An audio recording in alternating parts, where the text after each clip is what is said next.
Welcome to Ganapathi kitchen. இன்றைக்கி செய்ய போகிறது ரவை உருண்டை செய்ய போகிறோம். பாருங்கள், அதுக்கு தேவையான பொருட்கள் இந்த டம்ளரில் நான் 2 டம்ளர் ரவை எடுத்திருக்கேன். இந்த டம்ளரில் அதுக்கப்புறம் இதில் 1.5 டம்ளர், இதே டம்ளரில் 1.5 டம்ளர் நான் சர்க்கரை எடுத்துக்கிறேன். ஒரு அரை மூடி தேங்காய் துருவி வச்சுருக்கேன். கொஞ்சம் ஊற வச்ச கடலைப்பருப்பு, ஒரு 4 ஸ்பூன் அளவுக்கு ஊற வச்ச கடலைப்பருப்பு, தேவையான அளவுக்கு உப்பு. இப்போ நம்ம ரவை உருண்டை செய்கிறதுக்கு ஆரம்பிக்கலாம். இதில் 4 டம்ளர் தண்ணி ஊற்றிக்கலாம்.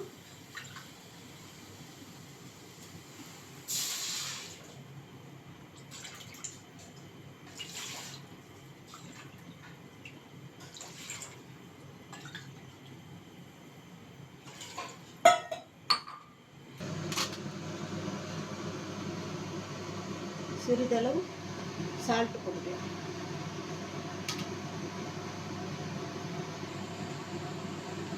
கடலைப்பருப்பு தண்ணியிலே போட்டுக்கலாம், அது வேகணும். ஹலோ பாருங்கள், இந்த மாதிரி நசுங்கிற அளவுக்கு வேகணும். வந்துடுச்சு. அதுக்கப்புறம் சர்க்கரையை போட்டுக்கலாம். 1.5 டம்ளர் சர்க்கரை எடுத்து வச்சுருக்கோம்ல, அது போட்டுக்கலாம்.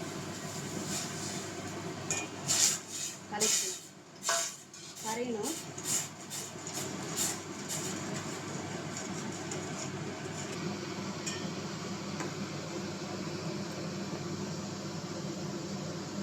ரவை போட்டுக்கலாம்.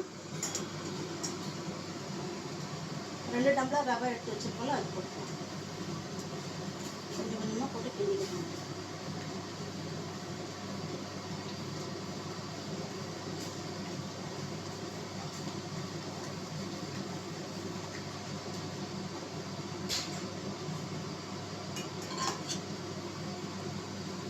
சிம் பண்ணிக்கலாம்.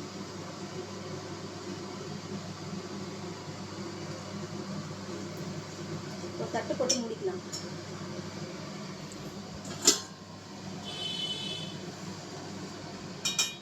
வேகலாம். அப்பப்போ கொஞ்சம் கொஞ்சம் கிளறி விடணும், இல்லைன்னா அடி பிடிச்சிக்கும்.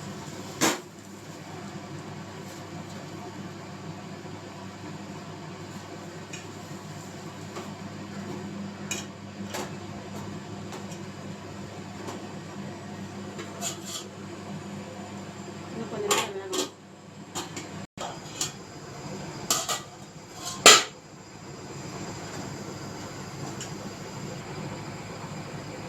ரெடி ஆயிடுச்சு பாருங்கள். இந்த லெவல் வரணும். இப்போ தட்டில் போட்டுக்கலாம், ஆற வைக்கலாம்.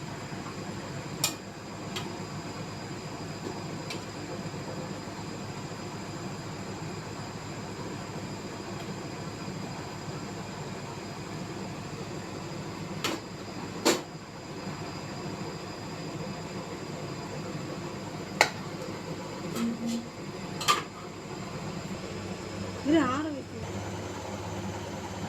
தண்ணி கொஞ்சம் எடுத்துக்கலாம். இந்த மாதிரி உள்ள பிடிச்சி தேங்காவில் டிப் பண்ணிக்கலாம்.